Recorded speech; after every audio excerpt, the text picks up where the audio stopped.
All right, let's get right into it, because right now, without most of us even realizing it, a quiet revolution is happening in how we understand psychopathy. Pretty much everything we thought we knew, it's being turned completely upside down. You know, this is the image that probably pops into your head, right?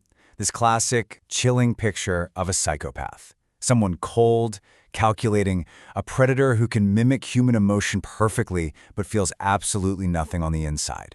It's a terrifying idea, and it's been the way we've seen them for a long, long time. But here's the question that changes everything. What if I told you that the monster we all picture is just one side of the story?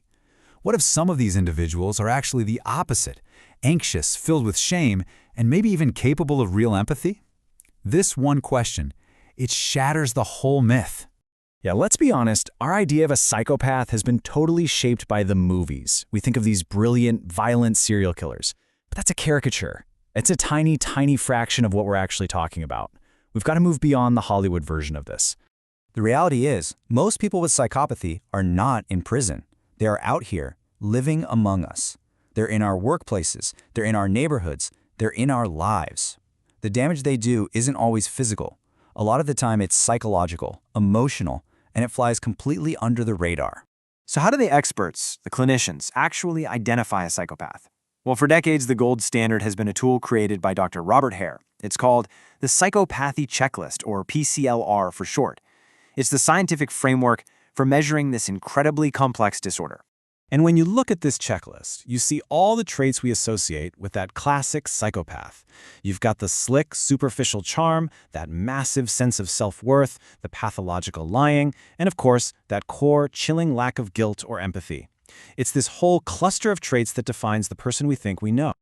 But here's where things get really interesting. The checklist isn't just a jumble of traits, it splits them into two groups. Factor 1 is all about the personality, that cold, callous, emotionless core. Factor 2, though, is about behavior, the impulsive, irresponsible, antisocial stuff they do. And believe me, that distinction is the key that blows this whole thing wide open. Because that split led researchers to a huge realization. We're not just talking about one type of psychopath anymore. We're talking about two, and they are shockingly different from each other. This is the big paradigm shift from one type to what we now call primary and secondary psychopathy. Just look at this breakdown. It's night and day. The primary psychopaths, they're the ones we see in the movies. Low anxiety, no shame, basically born without a conscience. But then you have the secondary psychopaths, and they break all the rules. They're often highly anxious. They can feel shame. And this is the real shocker. They can have genuine emotional empathy. They're a chaotic mess of emotion, not a void of it.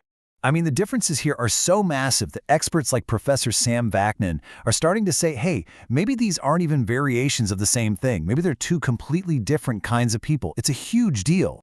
So you have to ask, right? Why are there these two totally different profiles?